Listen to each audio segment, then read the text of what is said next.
Bom Dia Brasil. Oferecimento Fiat Cronos. Você precisa conhecer este carro.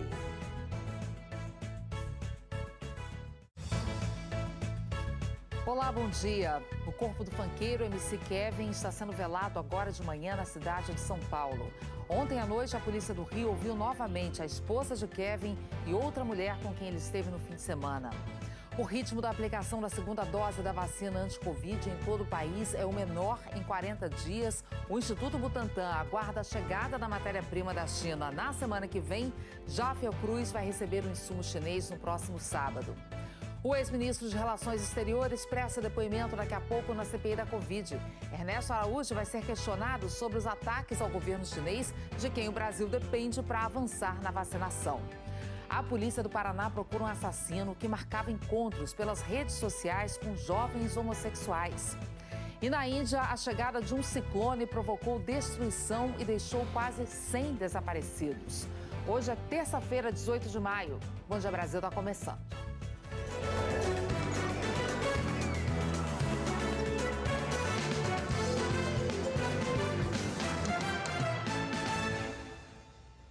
Uma multidão acompanha neste momento em São Paulo o velório do funkeiro MC Kevin, que morreu depois de cair do quinto andar de um hotel no Rio de Janeiro. Rodrigo Bocage vai mostrar pra gente que os fãs passaram a noite, né, Rodrigo, lá em frente à casa do cantor, fazendo homenagens. Bom dia aí pra você. Oi, Ana, bom dia para você, bom dia a todos. É isso, os fãs começaram a chegar à casa da família ainda durante a tarde. E o corpo do funkeiro está sendo velado desde as 4 da manhã na quadra de uma escola de samba na Zona Norte de São Paulo. A Mariana Aldano acompanha do Globocop e tem as informações pra gente. Bom dia, Mari. Olá, Rodrigo, bom dia para você, bom dia para todo mundo. A gente acompanha desde cedo o velório do MC Kevin aqui na quadra da escola de samba Vila Maria, na zona norte da capital. E neste momento, o carro funerário entra na quadra da escola de samba, está buscando um espaço ali para entrar, para que então o corpo dele seja colocado no carro e seja transportado, seja levado até o local do sepultamento. As pessoas que saem do velório vão se reunindo ali do lado de fora, causando uma aglomeração. São fãs, admiradores e familiares que aguardam então para seguir até o local do sepultamento. Desde a noite de ontem, os fãs estão reunidos. Primeiro eles foram até a casa onde o MC Kevin cresceu, que fica ali pertinho também na zona norte da capital. Depois eles vieram até o local do velório, que começou às 4 horas da manhã. Neste momento, ninguém mais pode entrar no velório. Foram colocados, inclusive, alguns cones ali na entrada principal da quadra da escola de samba. A gente viu agora há pouco as imagens que foram feitas na noite de ontem pelo Globocop também das aglomerações. E aí a gente vê agora a entrada principal. Mais cedo tinha uma fila enorme de pessoas que aguardavam para entrar, para prestar essa última homenagem, dizer adeus ao MC Kevin. E o MC Kevin que tinha uma relação muito próxima com a escola de samba Vila Maria. Ele fazia parte da escolinha de futebol e por isso as portas da escola foram abertas para que essa última homenagem fosse prestada. Ana Paula. É isso, Mariana. MC Kevin tinha milhões de seguidores, de fãs nas redes sociais. A gente está vendo aí as imagens do velório, então, em São Paulo. No Rio, segue a investigação dessa morte. A polícia, até o fim da noite de ontem, ainda ouviu depoimentos sobre a morte do MC Kevin. A Fernanda Ruvenay, quem acompanha o caso. Fernanda, bom dia. Quais são os próximos passos dessa investigação agora? O que falta para esclarecer exatamente em que circunstância o MC Kevin morreu? Oi, Ana, bom dia para você, bom dia a todos. Olha, os investigadores vão pedir o exame toxicológico do funkeiro. Eles querem esclarecer se MC Kevin usou algum tipo de droga ou bebida antes de cair do quinto andar de um hotel na Barra da Tijuca, zona oeste do Rio de Janeiro, no fim da tarde de domingo. Os policiais ainda não sabem o que aconteceu, continuam colhendo provas e ouvindo testemunhas. Ontem, a família do funkeiro esteve aqui na delegacia, prestou depoimento e houve um princípio de confusão quando o padrasto tentou agredir um dos amigos de MC Kevin. Bem, a gente continua acompanhando esse caso, a gente traz mais detalhes na reportagem do Paulo Mário Martins. O depoimento da mulher de MC Kevin, Deolane Bezerra, terminou por volta das 8 da noite. Ela saiu da delegacia chorando e não falou com a imprensa. Além de Deolane, uma outra mulher que teria tido um envolvimento com o funkeiro neste fim de semana também foi ouvida pela polícia. Foi um dia inteiro de depoimentos, que começaram por volta das 11 da manhã. A mulher do cantor, amigos e pessoas que trabalhavam com ele já tinham sido ouvidos na madrugada de segunda-feira.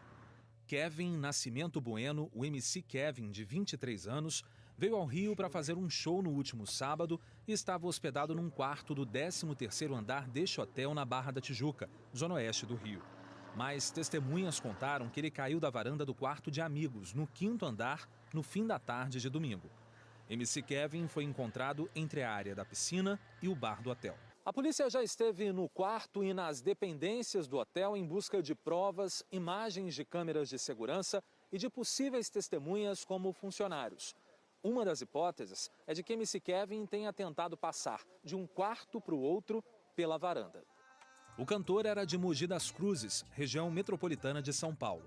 No IML do Rio, a mãe falou sobre a última conversa com o filho pouco antes da tragédia. É muito difícil para mim, tudo o que está acontecendo. Eu não esperava, falei com ele 5 horas da tarde, estava tudo bem. A última coisa que ele falou para mim é o que ele falava todo dia, que me amava.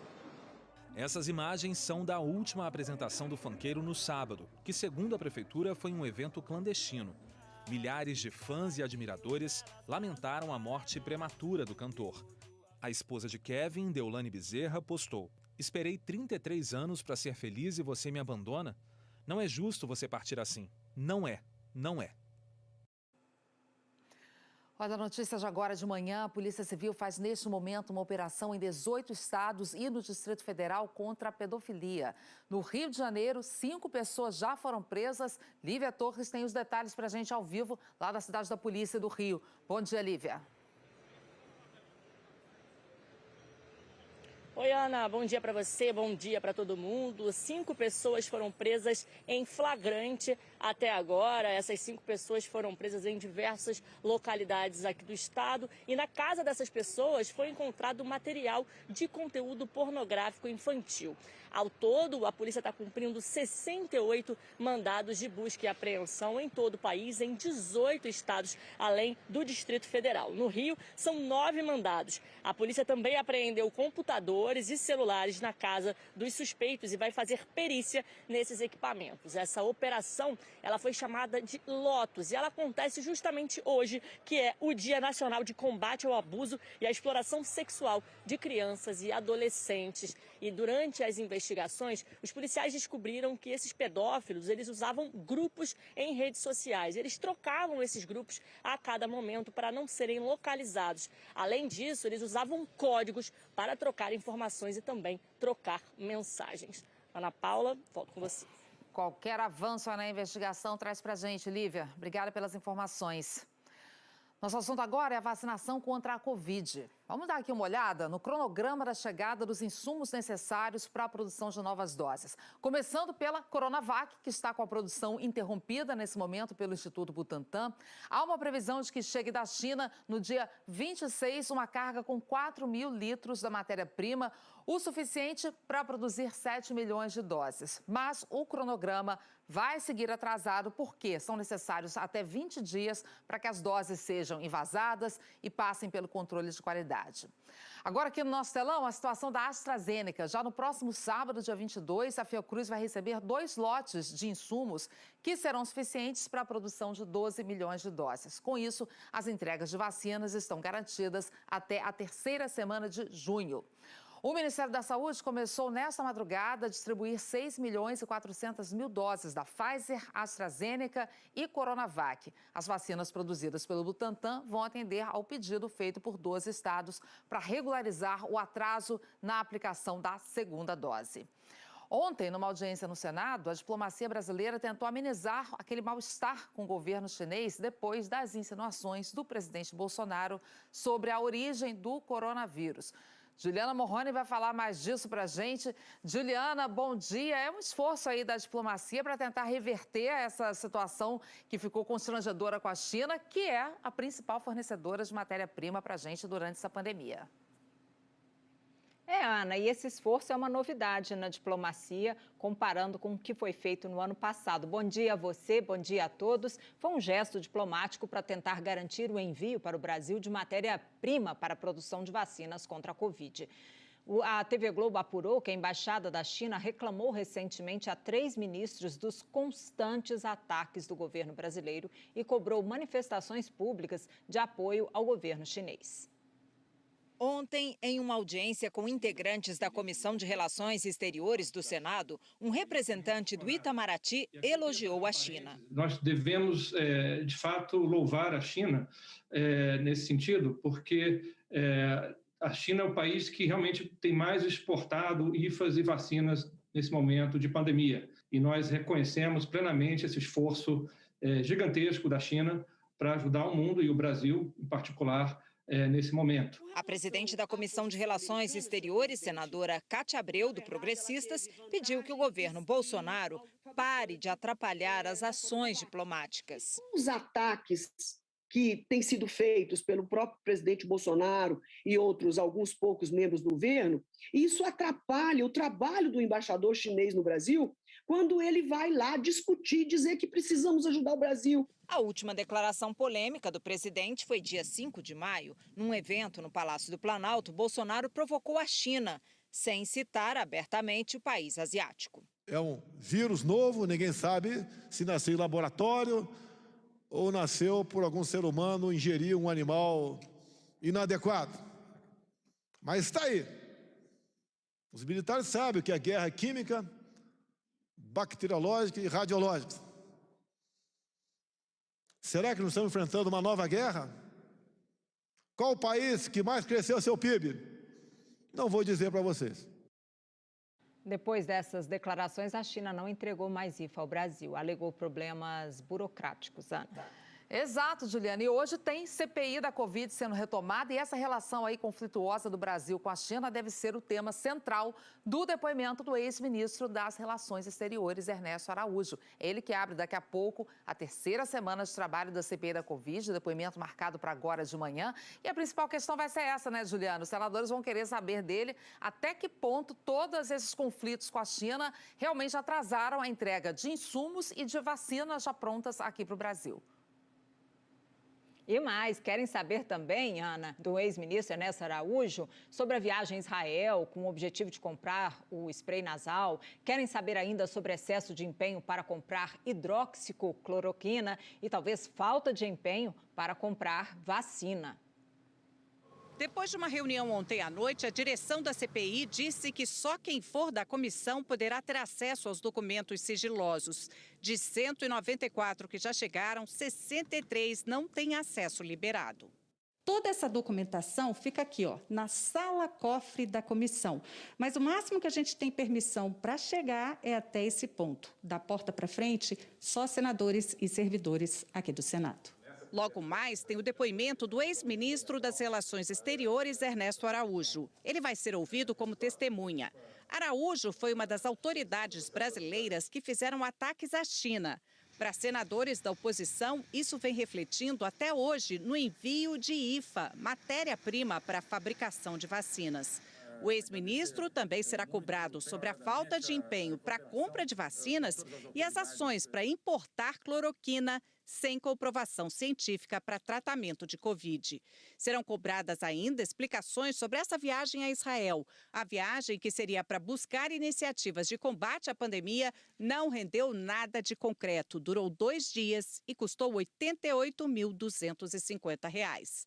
Amanhã está previsto o depoimento mais esperado do ex-ministro da Saúde, Eduardo Pazuello, o que mais ficou no cargo. Será o primeiro a depor protegido por um habeas corpus.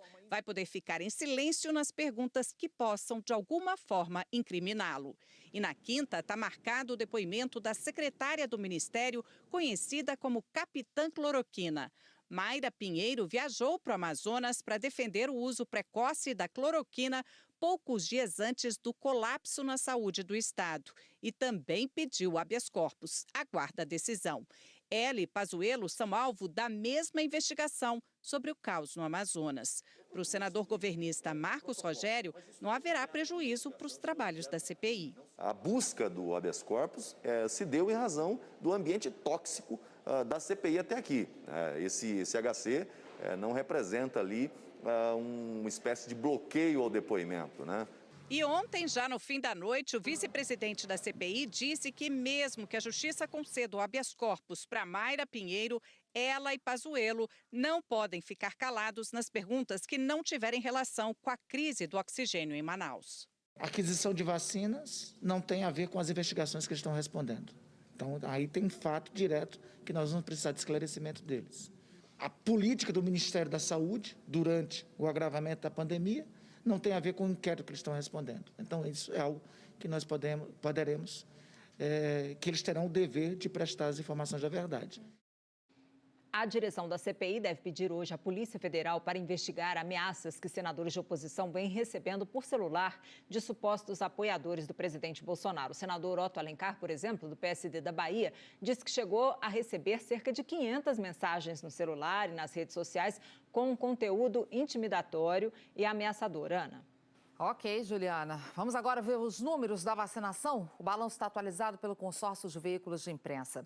Em 24 horas, foram 507.385 doses aplicadas. Assim, o total de vacinados com a primeira dose passou de 39.260.000, 18,5% da população. A segunda dose foi aplicada em 24 horas em 248.519 pessoas. Com isso, o total de brasileiros totalmente imunizados passou de 19.400.000, dá 9,17% da população. Agora, é importante chamar a atenção de que o ritmo de aplicação da segunda dose vem despencando desde o começo de maio, como dá para ver claramente aqui nesse gráfico. Hoje são, em média, pouco mais de 190 mil brasileiros vacinados com a dose de reforço por dia. E essa aqui é a pior marca em quase 40 dias. Vamos agora aos números da pandemia. Em 24 horas, mais 1.039 mortes, 35.888 novos casos e o país ao todo já registrou 436.862 mortes desde o começo da pandemia. Total de casos, esse aqui, passa já de 15.600.000. A média de mortes está em 1.918 por dia, é uma queda de 19% em relação a 2 semanas atrás. E a média de novos casos está em quase 64 mil por dia, 8% a mais do que há 14 dias. E para conter o avanço do coronavírus, a cidade de Batatais, no interior de São Paulo, entrou em lockdown. A partir de hoje, nem supermercado abre. Por 17 dias, comércio, escritórios e repartições públicas não poderão funcionar. A partir de hoje, os supermercados entram na lista dos estabelecimentos que devem ficar fechados. Vendas apenas delivery. Decisão que vale também para as padarias, restaurantes, pet shops e distribuidoras de gás e água. Desde o último sábado, serviços como salões de beleza, escritórios, academias, oficinas e construção civil não estão funcionando. O transporte público está suspenso. Na garagem e pontos de ônibus, nenhum movimento. Se a fiscalização encontrar algum morador na rua, a multa pode chegar a um salário mínimo. Na entrada da cidade, tem barreira sanitária. A prefeitura decidiu fazer o lockdown porque o sistema de saúde da cidade entrou em colapso. Batatais tem uma média de 53 confirmações de coronavírus por dia e já não tem mais leito de UTI disponível nos hospitais. São 10 ao todo e essa ocupação de 100% vem desde o dia 19 de abril, mais de um mês atrás. Desde o começo da pandemia, a cidade teve 107 mortes. Para a secretária municipal da Saúde, o lockdown era a única alternativa. Diante da situação do nosso sistema, o temor de não conseguir o acesso a leitos realmente especializados para esse atendimento de qualidade é muito grande, porque ninguém quer perder o amor da sua vida, né? Então, nesse momento, nós estamos pensando realmente nas pessoas. É o que tem que ser feito, né? Agora, o Datafolha divulgou uma pesquisa sobre o comportamento dos brasileiros na pandemia. E o levantamento mostra que o nível de isolamento social aqui no país é o mais baixo desde o início das restrições para conter o coronavírus. Vamos ver os números? A margem de erro é de 2 pontos, para mais ou para menos. No começo de abril do ano passado, 54% responderam que só saíam de casa quando era inevitável. No meio de abril, 50%, no fim de abril, 53%, em maio, 50%, em junho, 51%, em agosto, 43%, em dezembro, 34%, em janeiro, 33%, em março, 41%, agora 28%. Na primeira pesquisa, 24% disseram que tomavam cuidado, mas ainda saíam de casa para trabalhar ou outras atividades. Depois, 26%, 27%, 35%, 34%, 44%, 54%, 53% e em março 47%. Agora são 63%. 18% responderam que estavam totalmente isolados e sem sair de casa de jeito nenhum. Depois 21%, 16%, 13%, 12%, 8%, 5%, 7%, em março 8%, agora 2%. 4% afirmaram que estavam vivendo normalmente, sem mudar nada na rotina, nas duas primeiras pesquisas. Nas 3 pesquisas seguintes, 3%. Depois 6%, 7% em dezembro e janeiro, 4% em março e agora 7%. O Datafolha ouviu de maneira presencial 2.071 pessoas entre os dias 11 e 12 de maio. A seguir, a Espanha mandou o exército conter a entrada de imigrantes em territórios espanhóis no norte da África. A polícia do Paraná procura um assassino em série que já matou 3 homossexuais no sul do país. Em Belo Horizonte, foi preso nesta madrugada um suspeito de matar pessoas que dormiam na rua. E ainda as imagens de uma perseguição policial que terminou em acidente na capital mineira. A gente mostra mais já, intervalo rapidinho. Agora 8h51, horário de Brasília.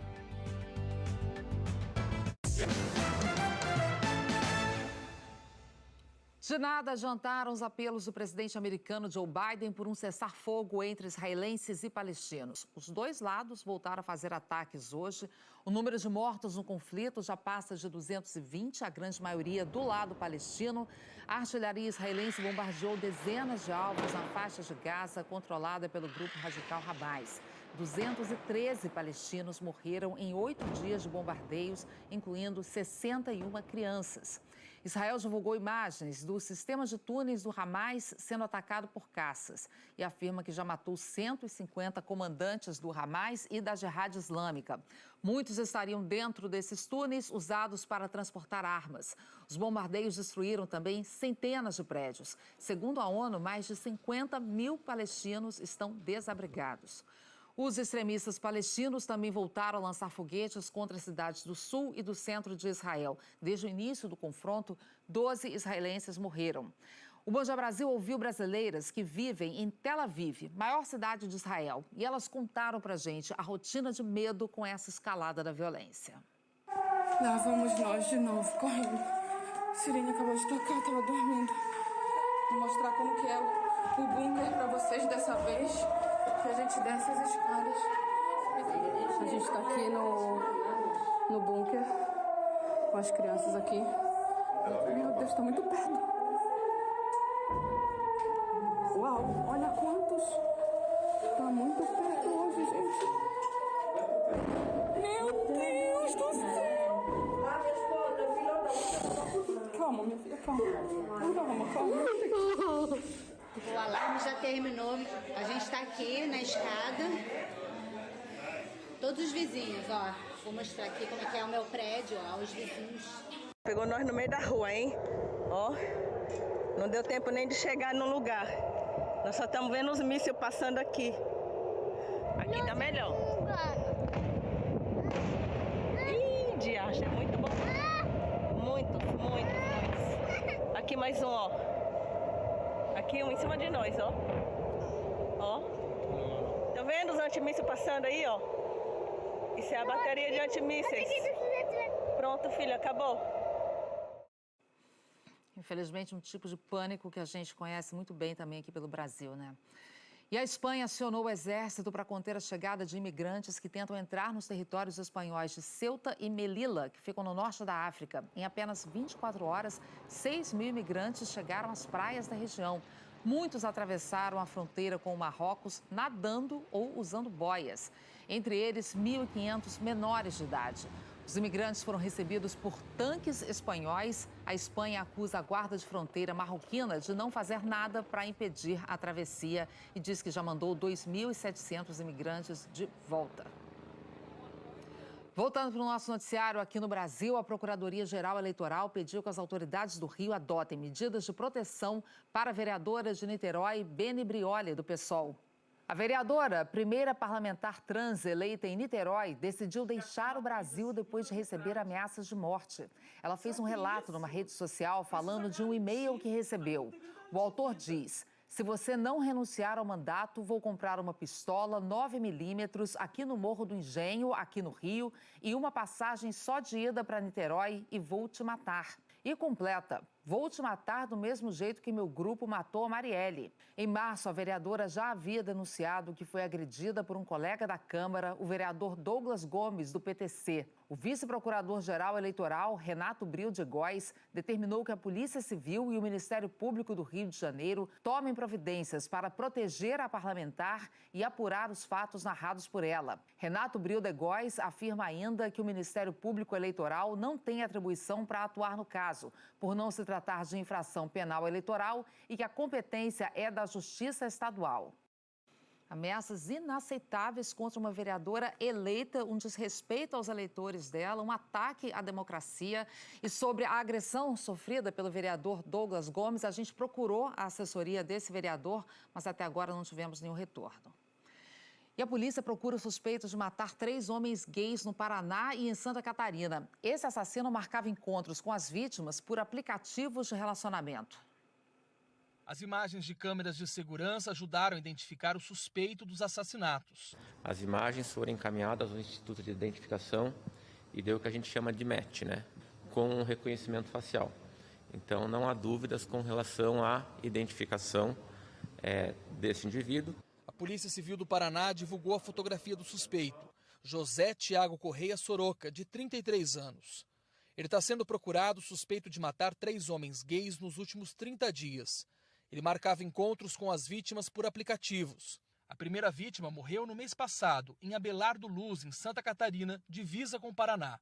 No dia 27 de abril, as imagens mostram o suspeito chegando ao apartamento de um enfermeiro em Curitiba. No dia 4 de maio, um estudante de medicina foi encontrado morto no seu apartamento. Uma câmera de segurança registrou o suspeito saindo do prédio da vítima também em Curitiba, com uma mochila e uma sacola com objetos roubados. De acordo com a investigação, os corpos das vítimas foram encontrados na mesma posição, sem marcas de agressão e com sinais de morte por asfixia.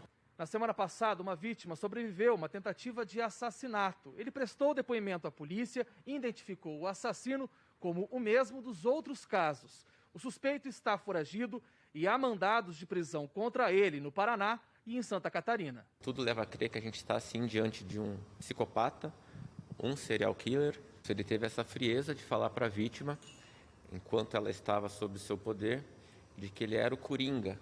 A vítima até o questionou. Ele falou: eu gosto de matar, eu mato porque eu gosto.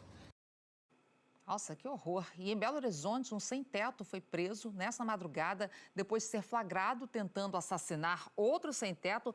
E tem mais por trás dessa história aí. A Aline Guerra vai contar pra gente que a polícia acredita que nesse caso também, Aline, esse homem já tenha cometido outros crimes. Bom dia aí pra você em BH. Sim, Ana Paula, bom dia para você também, ótimo dia a todos. De acordo com a polícia, o homem de 54 anos cometia assassinatos desde 2019. Câmeras de segurança registraram a ação. O homem se aproximou de um sem-teto que dormia na calçada e usou uma panela de pressão para agredir a vítima, que foi levada em estado grave para o hospital. De acordo com a polícia, o sem-teto é investigado por pelo menos 4 homicídios de outras pessoas em situação de rua. Um deles foi em 21 de abril, quando o suspeito usou uma pedra para cometer o crime. Com o suspeito, a polícia apreendeu a panela de pressão usada no ataque de hoje, 2 facas e um vergalhão. E uma perseguição policial terminou num acidente grave ontem à noite, também aqui em Belo Horizonte. Um motociclista fugia da PM quando entrou numa rua que terminava numa escadaria. Olha, a moto voou sobre a escada. O carro da polícia, que vinha logo atrás, não conseguiu parar e acabou assim, entalado. Segundo a polícia, O motociclista cometeu 2 assaltos na zona oeste aqui da cidade e tentou escapar. Ele foi levado para o pronto-socorro, onde está internado em estado grave.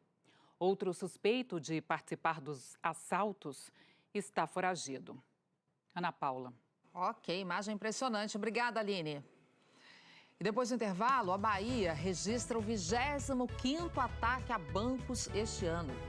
E o Instituto Butantan começa a testar uma nova vacina contra a gripe. A gente explica já já. Agora, 9h02. A gente já volta.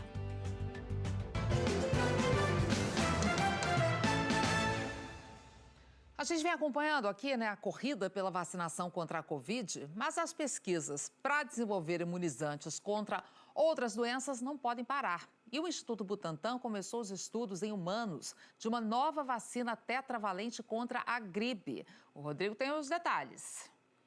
Isso aí, Ana. 4 cepas do vírus influenza reunidas. Isso vai ser produzido com a mesma tecnologia da vacina que já é oferecida pelo SUS. O estudo depende agora de voluntários para que essa tetravalente já possa entrar no calendário nas próximas campanhas de vacinação contra a gripe.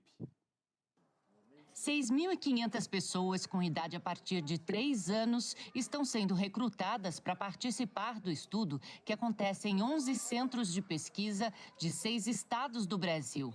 O de São Caetano do Sul, na Grande São Paulo, já recebeu voluntários como a Yasmin, que ficou sabendo da pesquisa pela prima. Hoje, a vacina fornecida nos postos de saúde é a trivalente inativada, que protege a gente contra 3 tipos do vírus influenza, que é a gripe comum. São 2 vírus da linhagem A e 1 da B. O novo imunizante vai proteger contra 4, 2 cepas da A e agora 2 da linhagem B. O Instituto Butantan começou a produção da nova vacina em setembro do ano passado. A vacina da gripe ela é produzida através de inoculação do vírus de influenza, o vírus da gripe, em ovos embrionados. Então, o que a gente faz? Tem uma planta enorme onde esses ovos chegam, são inoculados e depois se vai coletar esse vírus purificado de cada uma das cepas. O estudo clínico para avaliar a eficiência e a segurança da vacina tetravalente também é do Butantan. O novo imunizante amplia a proteção especial em populações que podem desenvolver a forma mais grave da doença, como crianças, idosos e gestantes. Depois das aplicações, os voluntários vão ser submetidos a exames para verificar a quantidade de anticorpos produzida tanto nas pessoas que tomaram a vacina trivalente quanto nas que tomaram a tetravalente. A vacina tetravalente já é distribuída desde 2015 na rede privada, mas todas são feitas lá fora, ou seja, têm que ser importadas. A ideia é que elas passem a ser produzidas no Instituto Butantan, para depois serem distribuídas gratuitamente para toda a população pelo Ministério da Saúde nas próximas campanhas de vacinação. Mas para chegar à rede pública com essa velocidade, os pesquisadores dependem da colaboração da população. A participação dos voluntários é que justamente vai fazer ser possível essa substituição e essa melhoria no nosso programa de imunizações. Na página do Bom Dia Brasil, você encontra as informações para ser voluntário da pesquisa da vacina tetravalente do Butantan. Ana. Tudo lá. Até já, Rodrigo. Até já.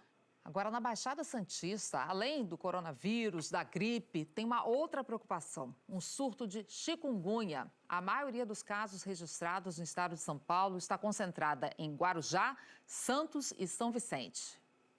Nessa rua em Santos, quase todo mundo já teve chikungunya só esse ano.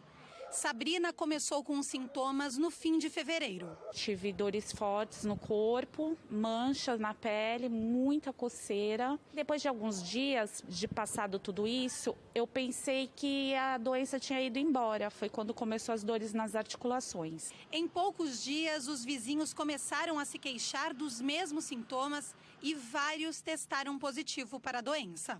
Dona Dirce teve a doença há 2 meses, mas ainda sente muitas dores. Não consegue fazer coisas simples, normal, assim, pentear cabelo, sabe? Fazer as coisas, até escovar os dentes, incomoda. Dos 2.169 casos registrados esse ano no estado, mais de 2.090 foram aqui na Baixada Santista. Em todo o ano passado, foram 184 casos, um aumento de mais de 1000%. Ele se dissemina de uma forma intensa em determinadas micro-regiões. A gente viu isso lá na Bahia, viu isso lá na região norte do país e agora nós estamos observando isso aqui em São Paulo. E as sequelas podem ficar com o paciente por bastante tempo. Pessoas que têm alguma doença com artrite previamente são as pessoas que mais comumente têm evoluído para uma forma crônica. E a madrugada foi de terror em Salvador em mais um ataque a banco. É o 25º na Bahia só este ano, de 2021. Moradores contaram que foram muitas explosões e tiros durante o assalto a uma agência da Caixa Econômica. O banco, você vê aí nas imagens, ficou destruído, o teto desabou. Segundo a polícia, um grupo de rodoviários que passava ali no momento ainda foi feito refém. As primeiras informações são de que pelo menos 10 homens participaram da ação. Eles fugiram em 2 carros, ainda não foram presos, os reféns foram liberados e não há relatos de que alguém tenha ficado ferido. O caso vai ser investigado pela Polícia Federal. E agora cedo, 2 manifestações no Rio lembram um ano do assassinato do adolescente João Pedro, morto com um tiro de fuzil durante uma operação policial na região metropolitana do Rio. Em São Gonçalo, amigos e parentes protestaram contra a demora na apuração do crime. Segundo a Defensoria Pública do Rio, a investigação está parada há meses. A Polícia Civil disse que o inquérito está em andamento e que aguarda 2 laudos do Ministério Público, entre eles o da reconstituição do caso. Outra manifestação acontece na Lagoa, zona sul do Rio. Você vê as imagens. As organizações Rio de Paz e a Change.org colocaram uma faixa pedindo respostas e justiça. Intervalo, daqui a pouco você vai ver que aumentou o número de cidades em alerta por causa da cheia dos rios no Amazonas. E a passagem de um ciclone pela Índia deixa 100 desaparecidos. Agora 9h12. A gente volta já. Ex-governador de Santa Catarina, Cacildo Maldaner, do MDB. Ele tinha 79 anos e lutava contra um câncer. O ex-governador estava internado desde o fim de semana. Em 2018, ele se recuperou de um câncer que afetava o sistema nervoso central, mas há 3 semanas descobriu que o tumor tinha voltado. Cacildo Maldaner foi governador e vice-governador de Santa Catarina, também deputado federal, estadual e senador. O governador de Santa Catarina, Carlos Moisés, decretou luto oficial de 7 dias. O velório começa daqui a pouco, às 10 horas, na Assembleia Legislativa. Cacildo Maldaner deixa esposa, filhos e netos. Aumentou o número de municípios do Amazonas em emergência por causa da cheia dos rios. Nós estamos ao vivo na cidade de Manacapuru, que fica ali na região metropolitana de Manaus. Olha o que o Luciano Abreu mostra pra gente. Situação difícil por aí, Luciano. Bom dia para você. Bom dia, Ana Paula, bom dia a todos. Pois é, por aqui a Prefeitura de Manacapuru construiu 7 quilômetros de passarelas de madeira como essas aqui que vocês estão vendo, para justamente ajudar os moradores dos bairros mais afetados a conseguirem sair de casa. E esse número de passarelas pode aumentar consideravelmente nos próximos dias. Em todo o Amazonas, a cheia dos rios já afeta 400 mil pessoas em todo o estado. 25 dos 62 municípios estão em situação de emergência. Na capital, Manaus, o Rio Negro já atingiu 29 metros e 74 centímetros. Já é a 3ª maior cheia da história. E agora, são 15 bairros afetados na capital. Diante de toda essa situação, a Polícia Federal deve doar 250 metros cúbicos de madeira, material que foi extraído ilegalmente da floresta, que agora vai ajudar a Prefeitura a construir mais passarelas de madeira, como essas aqui, que são fundamentais para a circulação das pessoas nos municípios afetados, Ana Paula. Luciano, obrigada pelas suas informações ao vivo aí de Manacapuru. Vamos então direto chamar o Tiago Scheuer para falar de previsão do tempo. Tiago, bom dia. Começo te perguntando, então, claro, da região norte. Vai ter trégua ou vem mais chuva por aí? Mais chuva, Ana. Bom dia para você, bom dia, Brasil. Essa chuva ainda vai continuar forte no Amazonas hoje e, claro, em outros estados da região, como a gente vem mostrando. Esse padrão de muita chuva por lá ainda continua, pelo menos até o fim do mês, Veja só os pontos em roxo aqui, é chuva que vai acumular bastante. Amazonas, Roraima e Amapá, principalmente nesses próximos dias. Essa chuvarada no norte, ela está sendo fortalecida pela Laninha, que é uma condição climática que deixa as águas do Oceano Pacífico, aqui perto da América do Sul, mais frias que o normal. E isso está acontecendo desde outubro e muda o regime de chuvas do nosso país.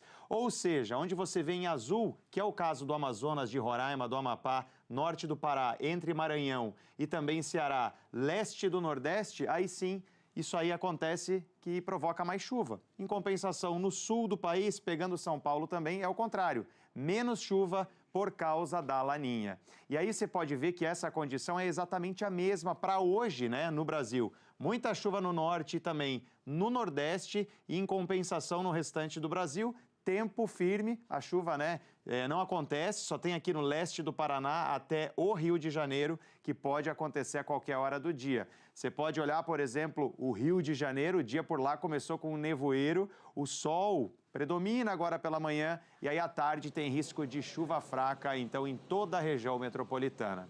Na capital fluminense, 27 graus de máxima hoje, assim como lá em BH. Palmas com 33, São Paulo 10 a menos 23 e a dobradinha, Curitiba e Porto Alegre com 20. Amanhã os temporais vão voltar, viu, para o litoral do Ceará e também aqui, ó, do Piauí e do Maranhão, e a chuva continua forte na parte do norte que a gente falou agora há pouco. Em compensação, lá no sul do Brasil, em Porto Alegre, só vai ter chuva lá para o fim da semana, na sexta-feira, 20 milímetros. Até lá, nada de chuva e temperaturas bem amenas. Ana, contigo. Até amanhã, Thiago. Obrigada. Até amanhã. E na Índia, equipes de resgate procuram quase 100 pessoas que desapareceram durante a passagem de um ciclone Talketai. 16 mortes foram confirmadas até agora. Foi o ciclone mais forte já registrado na costa oeste da Índia, com ventos de até 210 quilômetros por hora. Dá para imaginar? A tempestade perdeu força e agora as autoridades procuram por sobreviventes. A Marinha já resgatou 177 pessoas, mas há ainda outras 90 que desapareceram em alto mar. O número de desalojados passa de 200 mil. Intervalo rápido a seguir, mais notícias da manhã. Começa daqui a pouco o depoimento do ex-ministro das Relações Exteriores, Ernesto Araújo, na CPI da Covid. Já. Agora 9 horas e 21 minutos. Mais uma. De volta com o futebol, definidos os semifinalistas do Campeonato Cearense. O Ceará goleou o Atlético por 5-2. Jorginho foi o destaque nesse jogo, marcou 2 golaços. O Ceará vai enfrentar o Ferroviário na semifinal. Mesmo com a derrota, o Atlético avançou para outra semifinal contra o Fortaleza, que também goleou na rodada de ontem. Foi um passeio, você vê algumas imagens, vitória por 6-0 sobre o Icasa. Romarinho fez 2 gols. E daqui a pouco a CPI da Covid começa a ouvir o ex-ministro das Relações Exteriores, Ernesto Araújo. No radar dos senadores, como a gente já falou aqui, os embaraços diplomáticos com a China, o atraso para garantir vacinas para o Brasil. Já estamos ao vivo lá no Senado. Raquel Honorato tem as informações para a gente. Bom dia, Raquel.